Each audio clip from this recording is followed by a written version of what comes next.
I invest for dividends and cash flow. While I sleep at night, dividend checks come my way. Dividends that I can use to pay my bills. And I've been doing this for over 20 years. I've amassed a portfolio of 41 positions, but I get this question. I get it all the time here on YouTube, also on my Facebook group, by the way, which I'll link to in the description below. I get this question, hey Ian, what if you were to start over right now?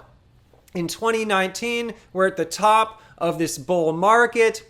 You're starting over hypothetically with $10,000. How would you do it again? And so that is the purpose of today's video. I am going to share with you 3 sample portfolios. I want to share with you 3 hypothetical scenarios, portfolios that represent logical strategies that I would take right now, hypothetically, if I were starting over again, if I didn't have my 41 stocks, if I literally had $10,000 right now, I wanted to deploy it right now in the stock market. I'm going to share 3 scenarios today on exactly how I would do that. Now, in the spirit of this channel, this is dividend investing for everyone. We are YouTube's dividend investing channel, PPC Ian. Please subscribe now. You are going to be very excited to join all 33,000 of us. In the spirit of this amazing community, I'm going to share in the description below for free all of the analysis that I am sharing in today's video. So if you're curious at home, you want to follow along, you want to see these sample $10,000 portfolios, all 3 of them, check out the description below. You don't have to sign up for anything. There's no course. You literally click the link and you can see the portfolios that I'm sharing today. But the video today, I'm going to have a lot of visuals as well. So just feel free to follow along in the video as well. This is going to be an exciting video. This is 2019 style, how to invest $10,000 for massive, massive cash flow.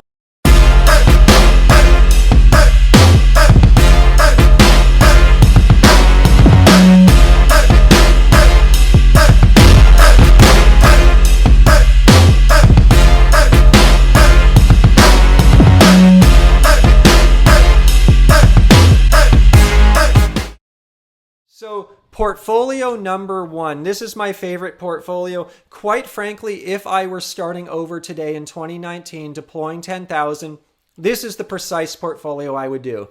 No questions asked. Given where I'm at in my life right now, given my life stage, I'm late 30s, given that I still have a lot of time ahead of me, but I also can't afford to take on too much unnecessary risk. I have 2 kids, amazing wife, family man. And so this is literally the portfolio that I would build. And what I call this portfolio is I call it portfolio 1. It's a buy and hold forever portfolio. It's a multi-generational portfolio, meaning it's something I want to pass on to future generations. And the key with this first portfolio is I'm buying quality. I'm buying the cream of the crop. I am buying quality stocks, and I'm willing to pay for it. I am willing to pay up for that quality. And you're going to see this right here. So I got $10,000. I take it, I divide it by 5, $2,000 in each. This goes back to my $2,000 rule. $10,000, you're not going to find me buying more than 5 stocks. I just can't rationalize it. 5 is more than enough. $2,000 in each. And you'll see that these companies that I present, these are multinational companies. They do business all over the world. Each of them is so well diversified in their own right that I do not have a diversification problem here with these 5 companies. In fact, I have more than enough diversification in my personal opinion. So hypothetical scenario 1. Which stocks would I own? I would first and foremost own Johnson & Johnson, my number 1 favorite stock of all time. I would own PepsiCo, my number 2 favorite stock of all time. McDonald's, my number 3 favorite stock of all time. I would own Clorox, 3M. And so let's talk about this a bit. You guys been following me. You know all about J&J. Big healthcare company. They do pharmaceuticals, they do medical devices, they do consumer products. What I like about J&J It's in the growing healthcare space with the aging demographics. More and more people are going to need healthcare. And just quite frankly, the average person wants to have the best possible healthcare they can have these days. People are living longer. Healthcare is important. Healthcare comes with risks as well. There's going to potentially be increased regulation. You have the government questioning the pricing of certain pharmaceuticals out there, and so there's certainly risk that comes with this industry, but I like this industry, and J&J is my number one favorite. What I like about J&J right now in 2019 is the valuation. So this stock right now is trading at about $131. And what's interesting is if you look at the consensus estimate, where do the analysts think it will end up this year? How much money do the analysts think J&J is going to make in 2019? They think the EPS, earnings per share, will be $8.60. If I take the current share price, I divide by the 860, I get a forward PE ratio 2019 of 15.27. Out of this first basket, this first portfolio, this is probably in my opinion, this and 3M are the best values. I know I said in this portfolio I'm paying up for quality. You'll see that really quickly with McDonald's, for example. But with J&J, I don't think I'm paying up here. I think it's a fair price. I think it's a reasonable price. Perhaps it's a bit of a discount. I love buying J&J at these prices. And I'll probably add some to my portfolio this year. In reality, my real portfolio has 41 stocks. By the way, I'll link to that in the description below as well. That one you do need to sign up for my email newsletter, and by doing so, you'll get my whole 41 stock portfolio. But J&J, you'll see I have huge allocation to it already. So J&J right now has a starting dividend yield of 2.89%. So it's okay. It's not a huge yield. No one's going to get rich off of that. But what's exciting is over the last 5 years on average, the compound annual growth rate of the dividend is a 6.3%. So on average, they raise the dividend 6.3% per year. This is what I was talking about earlier when I was setting the level set for this video. A lot of people out there believe dividend investing doesn't work. A lot of people say, hey, Ian, how can you have enough money deployed to live off of your measly 2.89% dividend on J&J? That's a starting point. That's not the end point. And so because J&J raises the dividend each year, as a shareholder, I benefit from those raises. My cash flow keeps going up and up and up and up and up, but my cost basis stays down here. And so what's cool is my yield on cost keeps improving. And I've done other videos on yield on cost. Check them out on my YouTube channel. You can learn all about that fundamental concept to dividend investing. So something else with J&J, 41% of their revenue is derived internationally. And this is based on the 10K, the annual report from 2018. So I love it. Great international exposure. So that's Johnson & Johnson. Now I am picking 5 stocks here. Only 5. 10K, only 5 stocks. I want to diversify by industry. And so obviously I'm not going to pick other healthcare stocks here. I want to keep it diversified. I already have 20% in healthcare. So what comes next is PepsiCo. I love Pepsi because they're big in the beverage space, but they're also big in the snack food space. They own Frito-Lay.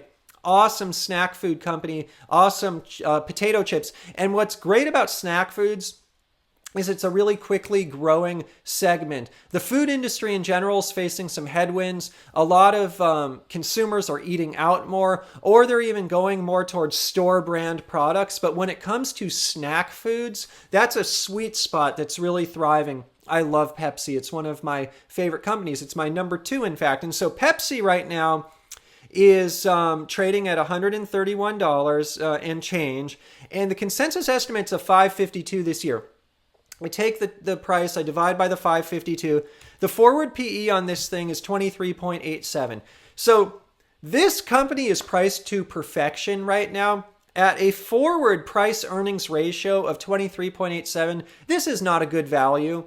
I wouldn't feel, hey, I'm getting a value here. I'm getting a deep discount here. No, not by any means. But we're talking about hypothetically if I were starting over again. If I were starting over again where I am in life right now, it's important for me to build the foundation. Look, The goal of dividend investors in general is to pay bills with dividends. That's why we do it. We want to automate income so that we can go to the beach, for example, spend a day at the beach, don't have to work, the money flows in. That's the beauty of dividends. And so for most dividend investors, 10,000, that's just going to be the starting point. And over time, dividend investors will want to build the portfolio brick by brick by brick, just like I have. And so what I'm saying is if I were starting over, my foundation would need to be solid. And so I'm willing to pay up to have a solid foundation. I'm willing to pay up to have quality. And so that's why in this first portfolio, look, I'm paying a premium here for PepsiCo, but I am willing to do it because if I'm starting over 10,000, that's going to just be the starting point. And then obviously that's a lot of money, and I'm not trying to put down anyone who may be starting with a less than that. Look, I started long time ago, and I started with nothing, and I've built my portfolio brick by brick by brick. I've even done an analysis of my trade history here on my channel before. I'll link in the description below. Most of my purchases, they're smaller dollar amounts. The reason my portfolio has gotten so big is because I've just stayed with it and I have enjoyed compound interest. I've enjoyed the dividend increases. I've enjoyed share prices going up and all of that good stuff. And so that being said, again, if I were starting over, I would have to have that solid foundation, pay up for it. I can always add riskier stocks, value stocks later on in the game. So with PepsiCo, 2.9% starting dividend yield, but they got a really high 5-year compound annual growth rate. It's a 7.83. So a lot of dividend investors, they get thrown off. They chase yield. They go after these so-called yield traps. And they go after these companies, hey, it's got a high starting yield. I want to challenge you, especially the beginners here, don't always get so caught up with high starting dividend yields. It's okay to have lower starting yields like a PepsiCo because PepsiCo raises the dividend so quickly. So it doesn't matter where you're starting necessarily. It matters how quickly they're raising the thing. And if you don't need your cash flow tomorrow, you're kind of looking a little bit more in the future, something like a PepsiCo could be a really good stock because it's starting at that 2.9% dividend, but the compound annual growth rate is a 7.83% on average per year for the last 5 years. International exposure for Pepsi is 38% of their business. Again, a lot of people on the internet, they ask me, Ian, do you own international stocks? I actually do own a bunch of them, but I want to add the point that even owning US stocks, I get a lot of international exposure, and so that's something really important to me. Moving on, so I got my healthcare exposure. I got my consumer non-cyclical. Of course, I would pick McDonald's next. I love McDonald's. It would give me my real estate exposure and it would give me my restaurant exposure. And these guys are a real estate powerhouse. What I love about McDonald's, by the way, is they've done this whole franchising in such an interesting fashion. They've actually franchised out a lot of the stores they used to own and operate as a company. But what they do is they still own the land. They still own the real estate. And so what they do is they actually collect rent from the franchisee, from the independent people that are actually operating the McDonald's location. They're still paying rent to McDonald's because McDonald's still owns the land, the real estate for a lot of those locations. And so I love that about this company. Now, I'm loving it with McDonald's. I'm also paying for it with McDonald's. The forward price earnings ratio for McDonald's for 2019 is a 27. That is right. Buying McDonald's now is honestly a little bit crazy. But again, if I'm starting over hypothetically here, I look at things so differently. I have an established portfolio, really big portfolio. Buying McDonald's now, I wouldn't do it with my portfolio, but I've already got a lot of McDonald's and I already bought it really cheap. But if I were starting over again, I could not rationalize having a portfolio without McDonald's. I just couldn't do it. McDonald's is such an amazing company. It's such a fundamental, foundational brick in that portfolio that I would just have to have it. I'm loving it. I'm willing to pay my 27 PE to do it. Now, would I diversify further in the portfolio as I added more money? Yeah, I'm just talking about the initial 10,000 here. But again, I got to get things set up right from the get-go, and that's what this first scenario is all about. So McDonald's, the starting dividend really low at a 2.12%. That's a function of the share price just gone through the roof. What I like about McDonald's is they also have a really high compound annual growth rate on the dividend. It is a 7.45% on average for the last 5 years. International exposure, get this. Check this out. This is Thug Life. This is actually Thug Life investing, by the way. I'm not just a dividend investor. I'm a Thug Life investor. I am a Thug dividend investor. And so, anyways, what this thug loves about McDonald's is 64%. That's right. 64% of their revenue comes overseas. International, not in the US. And so, this comes from their 2018 annual report, their 10K. And I just love this because so many people say, hey, you got to buy these internationally based companies to get that exposure. No, you don't. You can buy McDonald's and get great international exposure. And so I love McDonald's. That's another reason I'm willing to pay up for these guys. All right, moving on to Clorox. Clorox I like because they bring, and again, I divide all these equally, so 2,000 in each. Clorox I like because they bring the consumer non-cyclical household brands into the portfolio. I love brands.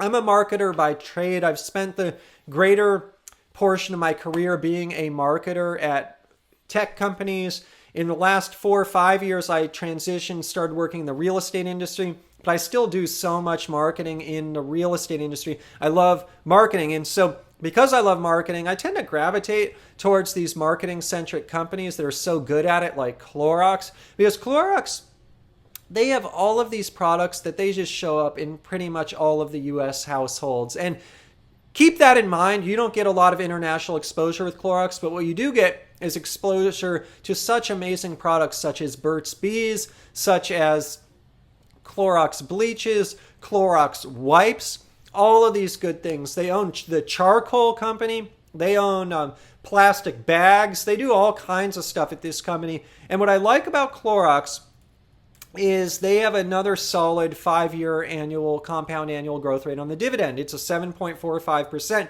Now, the starting yield, again, like my other stocks in this portfolio, nothing to write home about. It's a 2.64%. And I'm totally paying up for quality here. Starting PE on a forward basis, 2019 of 25. All right, so rounding out this first portfolio, the one I actually would go with personally if I were starting over again, I got to put 3M there. So 3M, it's an industrial company. They make all these products from adhesives to films to Scotch tape to all kinds of things. And so Post-it notes, big whiteboards. You actually see in a lot of my videos, I use the 3M brand whiteboard. And so 3M is facing some challenges right now in their stock price, and I would say in their company. And what I like about that is out of the stocks in this portfolio, there's really only two values, J&J and 3M. And 3M is a good value now because what's happening is we're starting to see signs that this economy is slowing down. Now, is the recession around the corner? I don't know. The economists don't even know. That's why I'm always buying. I like to average into dividend stocks every month, like clockwork, religiously, because I don't know when the recession is coming. And just to get to my goal, I just keep buying stocks because the more I buy, the more cash flow I get. And the dividend companies that I buy, they tend to pay dividends throughout any kind of economy. And quite frankly, they raise their dividends through any kind of economy. We're going to face another recession. I'm not worried. 3M's probably going to keep increasing their dividend just like they always have been because it's a thriving company and their payout ratios are reasonable. That's something else worth mentioning with this portfolio.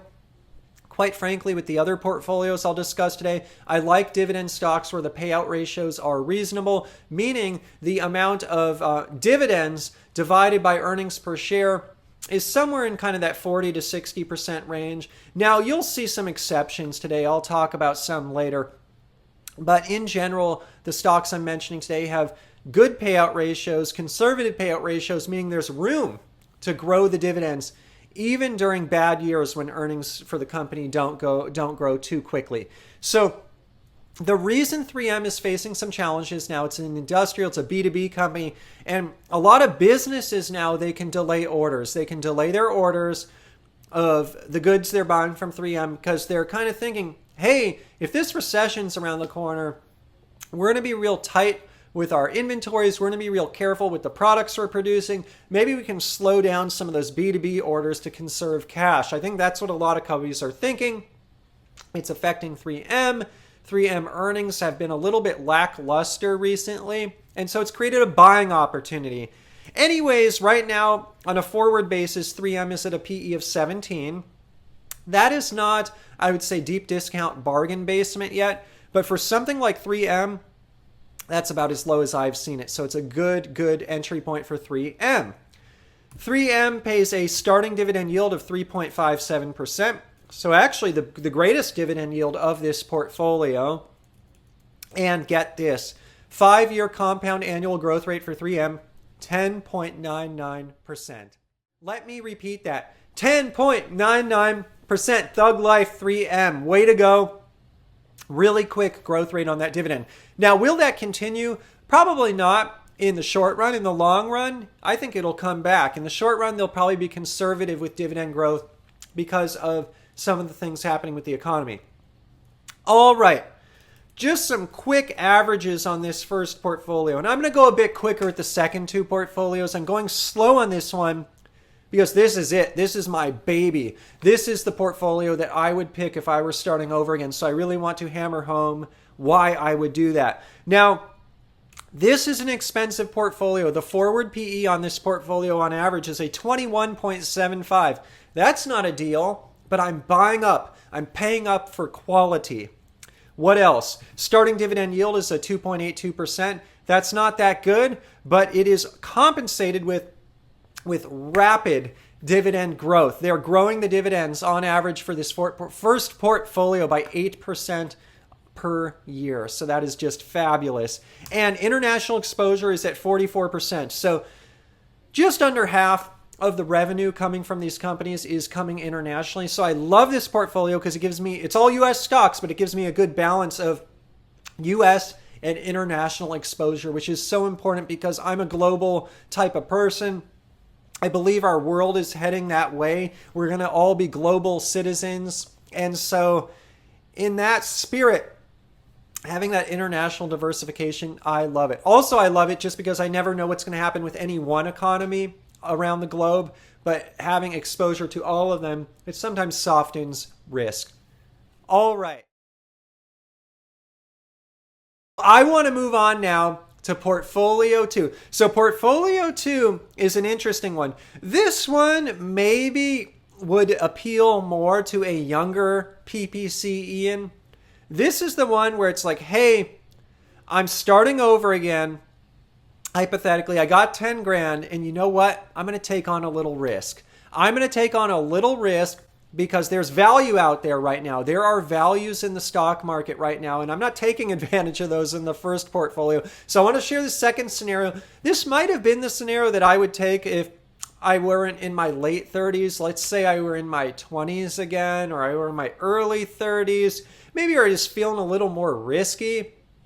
This is what I would do in my earlier days. And so first I would go for J&J. I don't want to talk about this one again because we did it at length. We already talked about it at length, but it's my number one favorite stock, so I'm going to be hard-pressed not to buy it in any portfolio. But also it is a value now. I think it's a reasonable value, and it's a value because of the forward PE of 15.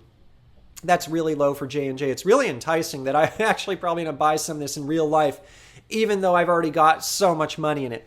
So I'm also, in this second portfolio, going to buy 3M again. We already talked about 3M. It's a value. I want value. And it's an industrial. So now I got healthcare. Now I got industrials. I put 20% of them in each. Okay, what else? There's this company, Cedar Fair. This is a real estate company. It's an amusement park company. They own amusement parks throughout the United States and Canada. Water parks. They own Cedar Point is their flagship park. This, though, really is a real estate company. I've talked about this at length in a lot of videos. By the way, for all my new subscribers, I want to give you a hack. if you ever want to know, what does Ian think about that? I've done so many videos here, and my videos are long. I think you're getting that by now. But the reason they're long is because I'm bringing value. This is value. This is the channel where I try to bring my best value here on YouTube for free, not selling a course, for free here on YouTube. And because of that, my videos are long. And so what this means, though, is I've talked about a lot of stuff here. And so if you go to YouTube, you ever wonder, did Ian talk about this? Type in PPC Ian, and then type in a stock ticker, type in a topic, look it up. Whatever shows up first, it's probably in that video. Now, also in most of my descriptions, not all of them, but for my newer videos, I will try to put timestamps. And so if you want to search for something specific, go to the description as well. Look at the timestamps in the description. I do that to save you time because I know a lot of people don't have time to watch the entire video. Now, I've talked a lot about Cedar Fair, so if you want to learn more about that, go to YouTube, type in PPC Ian, and then FUN, the ticker for Cedar Fair, my favorite ticker. Now, this company, you can't look at payout ratio, by the way, because it's a real estate company. They have a lot of depreciation. Depreciation throws off the GAAP earnings, so you have to look at a funds from operation, which is a type of metric that a real estate investment trust investor would look at as well. I look at that. I did a whole analysis. I back into my own cash flow proxy funds from operations proxy. You will see that in the spreadsheet on the Cedar Fair video that I did. I'll link to it in the description below as well. But anyways, I always get this question, why is the payout ratio? Why are they paying out more than they're earning? They're not. They're paying out pretty close to what they're taking in free cash flow, distributable cash flow. And so what I like about Cedar Fair right now is the stock has fallen. It's fallen off its highs. One of the reasons it did that is it had a weak 2018. The reason it had a weak 2018 is because weather was bad. This company is not open year round. Most of their locations are not. Some of them are, most of them are not. A lot of their days are very important to their business. They do big business on certain days. If the weather is bad, they're losing that revenue because people are staying at home. Now, because of that, stock has gone down. Stock has also gone down because they've done some acquisitions recently. They've done them at the end of a bull market, so they're taking on some risk, but I think they're managing it well. I've done a debt analysis on this company. Shared that before in my big spreadsheet analysis of Cedar Fair, and so I feel good about it. Why I like these guys is their starting dividend yield is a 7.01%. Let me repeat that. We're talking about J&J, 2.89%.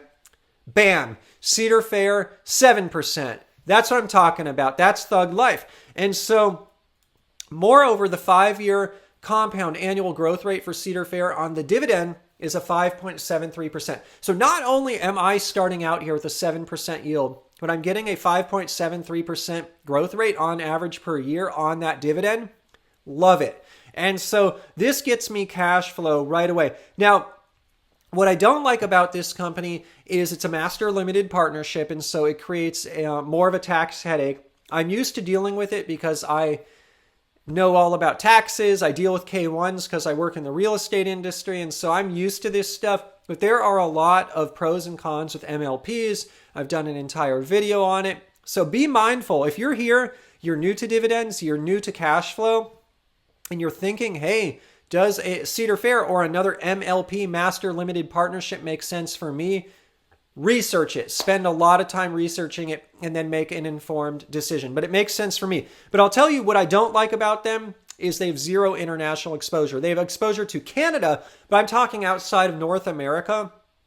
No, they're all North America based. So that is a downside with Cedar Fair. And because it's a big fat zero on international, that brings the international for this entire portfolio to down a notch. It brings it down a notch, and you'll see that in the averages at the end. What else would I do in this portfolio? I would probably just go for Altria, ticker symbol MO. Talked about it earlier. This is a sin stock. Look, I'm Thug Life investor, so I know all about sin stocks. I actually wrote a big white paper on sin stocks. You guys could check it out. I've shared it in another video on YouTube. I like Altria here because it's a contrarian play. It's just trading at bargain basement value. Everyone hates this stock now, and it's kind of the political climate, if you will. Maybe I see this a bit more because I live in the greater San Francisco Bay Area. And boy, I can't talk about Altria around here. That's why I do it on YouTube so much, quite frankly. I talk about this on YouTube because you guys are the only people I can talk about this with. I'm telling you, thank you. Love you guys. Seriously, talk about this stuff around here. Oh my gosh, it would just be not worth it. I'll leave it at that.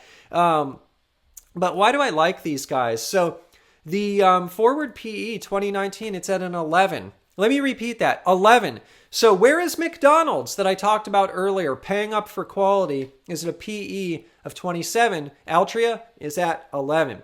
And Altria, they've actually been increasing the dividend pretty aggressively. A lot of people think, oh, Altria is going out of business because the product they sell has decreased demand.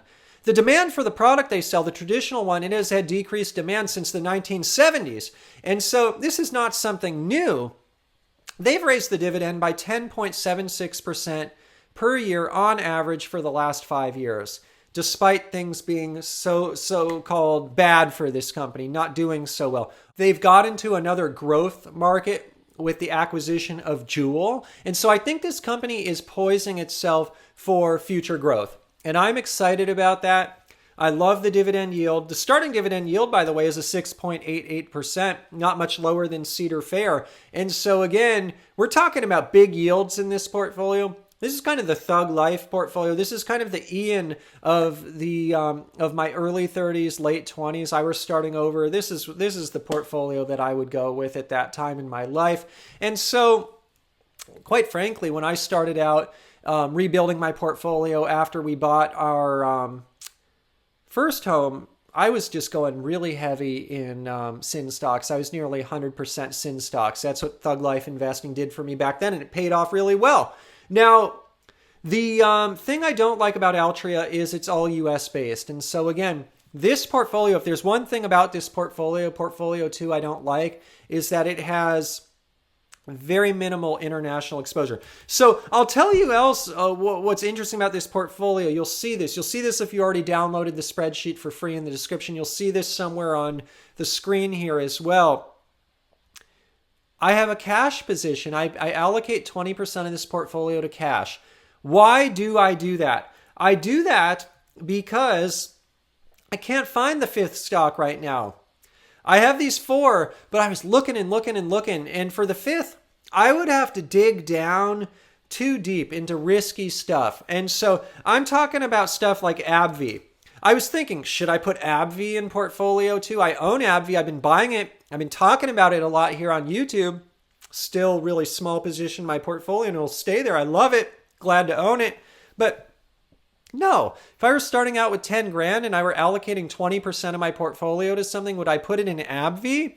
Probably not. And so I just can't rationalize taking on that kind of risk. And so I leave that last 20% cash. I do that intentionally. I do that with the intention of buying something else soon, probably within the next 6 months in this hypothetical scenario, but I haven't found it yet. And that's a unique nuance about portfolio 2. But it's also a lesson for everyone watching that if you're starting out 10 grand, portfolio 1, I just buy it all. Portfolio 2, again, I just buy it all. But I'd leave that 20% out looking for more value just because I don't see it outside of the 4 stocks just mentioned. Well, value combined with quality, I guess. That's the key. I can find value, but I have to go a little bit down the totem pole in terms of quality. And I'm not trying to say AbbVie is no good. Look, I own AbbVie. I've been talking about it a lot. I love AbbVie, but I own 41 stocks. And so I can shoulder the risk of AbbVie. No problem. It's less than 1% of my portfolio right now. Shoulder the risk, no problem. But if it's 20%, that's a whole different story. And so that is the lesson I'm trying to impart. That's the wisdom I'm trying to impart here, that starting over, foundation has to be rock solid with that foundation. All right. I want to move to portfolio number 3 now. This is an interesting one. This portfolio, quite frankly, would be maybe for a little bit of an older PPC Ian. Let's say I was starting over again, hypothetically, in, hey, my late 40s, maybe in my 50s or 60s. I get these questions a lot. I get a lot of questions, and I know I have a lot of subscribers who have been patient. They're starting out. Maybe they're not starting out, but they're new to dividends. They're like, hey, Ian, I've been investing before. I'm in my 60s now, but I'm new to dividends. And so this scenario is kind of for that type of scenario. And it's for me if I were just a little bit older and I were basically wanted to start living off of cash flow completely pretty soon. And even if it were not completely, I wanted to take all of my dividends and start using them to pay bills. This is a key nuance. Portfolio 1, I'm reinvesting all my dividends. Portfolio 2, I'm basically reinvesting all my dividends. Portfolio 3, this is for the older PPC Ian. I'm not reinvesting dividends. I'm taking them and I'm using them to pay for stuff. That's the purpose of the dividends after all. And so anyways, Portfolio 3, I'm going heavy on utilities, on regulated electric utilities. I've got 2 of them in there, so 40% exposure. Might be too much concentration to that segment. It's actually a riskier segment than a lot of investors think, because look what happened with PG&E. PG&E, it's a utility, but they faced a catastrophe. It hampered the company. Stock price went way down. But utilities, historically, everyone thought, hey, these are the companies that have the least risk. Utilities actually do have some risk, and so that's something I want to point out. There is some concentration of risk in this portfolio. That said, this is why I have 2 of them and not 1 of them. I definitely would not want to put 40% in 1. I'm putting 20% in 2. And so anyways, the 2 I bought are Duke and Southern. Talked about these a lot. These are 2. By the way, everything I'm mentioning today, I own. I own all of these. I love Duke. I love Southern. Fun fact, when I started YouTubing here a long time ago, shout out to the folks who have been here since the beginning, my true OGs, my loyal subscribers from the beginning. I love you guys. It really means the world to me. Please put in the comments below if that's you. Love you guys. You will remember I was talking about Southern, talking about it a lot when it was on sale. People thought I was crazy. They're like, Ian, Southern, they're facing all these problems, don't want to buy it. Lo and behold, it's recovered quite a bit, doing pretty well right now. And so that is an example of just buying value. Anyway, Southern's not a value anymore, neither is Duke, but I would buy them in this case because, again, consistent theme with all 3 portfolios, solid foundation. Got to have a rock solid foundation. These are foundational stocks. These are both top 15 stocks for me. By the way, everything I'm mentioning today, I believe, falls in my top 15. So for the 41 stocks I own in my real portfolio, I've ranked them in order. What are my favorites? Top 15, that's all I pulled for today. Because again, starting over, gotta have the rock solid foundation, the best cream of the crop. So Duke, the forward PE is an 18. The starting yield is a 4.21, and the 5-year compound annual growth rate of the dividend, it's a 3.52. So this makes sense. High starting yields, lower growth rates, conservative company, utility. It's kind of what you get with a utility. Southern, the starting yield is a 4.31%. Nice. 5-year annual growth rate of the dividend is a 3.38. The PE ratio is coming in at 18.97. So Duke Southern pretty much looking the same in the marketplace now. They're kind of trading for similar metrics. They have similar starting yields, similar dividend growth rates, similar companies. Honestly, I don't get that excited about buying either of them now because they're trading for premiums. But again, this is the portfolio that meets a unique need of someone who's starting to use the dividends right away to pay bills. And in that case, these are the types of companies, in my opinion, that make sense to own. These are the types of companies that are stable, steady Eddie, not a lot of volatility, not a lot of risk, paying a fair amount for them. I don't think overpaying drastically, but certainly paying up a fair amount for them. What else do I include in this portfolio? So I include Philip Morris, ticker symbol PM. This is the international component of, or sister company, if you will, of Altria. The reason I include Philip Morris here and not Altria is Philip Morris carries less risk. Again, closer to retirement age, trying to live off of dividends right away, can't afford much risk. This is the portfolio for someone, quite frankly, that wants the dividends but can't afford much risk. And so that's who I would be if I were hypothetically, in my 60s right now. And so anyways, the starting yield with Philip Morris is a 5.37%. Not bad. The 5-year compound annual growth rate is only 3.93. So again, low dividend growth in this portfolio, but going for high yielders, but also high yielders that are kind of safety. They're in that safe zone. Some of the high yielders in my second portfolio, like Altria, for example, they got some risk. I'm not going to sugarcoat it. They got some risk, but that's that Thug Life portfolio for the younger PPC Ian. All right. I include 3M in this portfolio just because I cannot have a portfolio today without 3M because it is such a value and I love it. And so we've talked about it at length. I also actually include Cedar Fair in this portfolio. That's kind of interesting that I did that. Look, it's for the yield. It's a good company, a great company in my opinion, top 15 company that I own. Doesn't carry a tremendous amount of risk. Now, I will tell you during the last Great Recession, it did plummet. So I guess it has some risk. Out of everything in the third portfolio, perhaps Cedar Fair carries the most risk, but it's got that yield. It brings the yield. It's got that real estate exposure. And so what's great about this portfolio is I've got utilities. I've got consumer non-cyclical sin stocks with Philip Morris. I've got industrials, and I've got real estate. So it kind of rounds out. It's real lumpy and real heavy in the utilities. So I want to go over just the averages with this portfolio. I actually didn't do averages for portfolio 2. I'm going to do that too before I close out. But this portfolio, the forward PE is a 17 on average. The starting yield is a 4.90% on average. So that's good. Almost 5% starting yield. Perfect for this scenario. And the growth rate, 5-year compound annual growth rate of dividends is a 5.51%. That's weighted way up by 3M. International exposure, by the way, on this portfolio is pretty low. It's only 32%, so not good.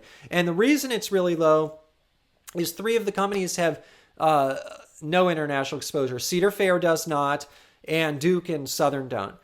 I'm going to go back actually real brief to portfolio 2 because I think I failed to mention the averages there. In portfolio 2, which is the Thug Life portfolio for the younger PPC Ian, the forward PE, I love this. It's only a 14.8% on average on the portfolio. Mind you, portfolio 1 had a 21 PE. Portfolio 3 has 17. So portfolio 2, it's a value portfolio. It's the value one. And portfolio 2, by the way, I'm not using the cash in the averages. I'm just looking at the 4 stocks.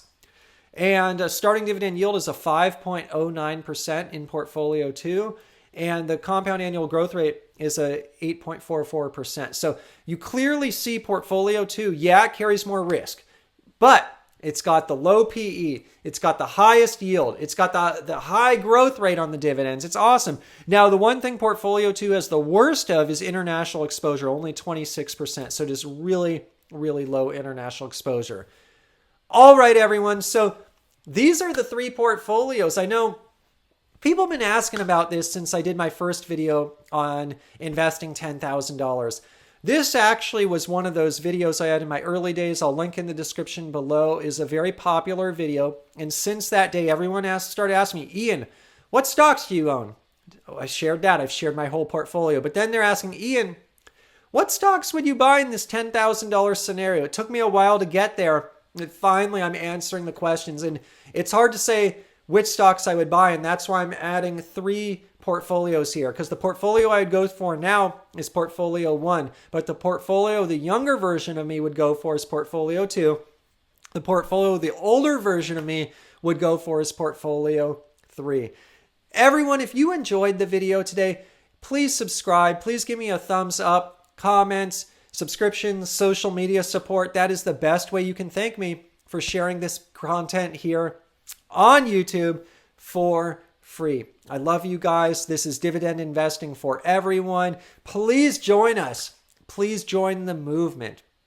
Before I leave today, in terms of a full disclosure, I own the stocks mentioned today. I am long on all of the stocks mentioned today. I own Johnson & Johnson, ticker symbol J&J, PepsiCo, ticker symbol PEP, McDonald's, ticker symbol MCD, Clorox, ticker symbol CLX, 3M, ticker symbol MMM, Cedar Fair, ticker symbol FUN, Altria, ticker symbol MO, Thug Life, AbbVie, ticker symbol ABBV, Duke Energy, ticker symbol DUK, Southern Company, ticker symbol SO, Philip Morris, ticker symbol PM.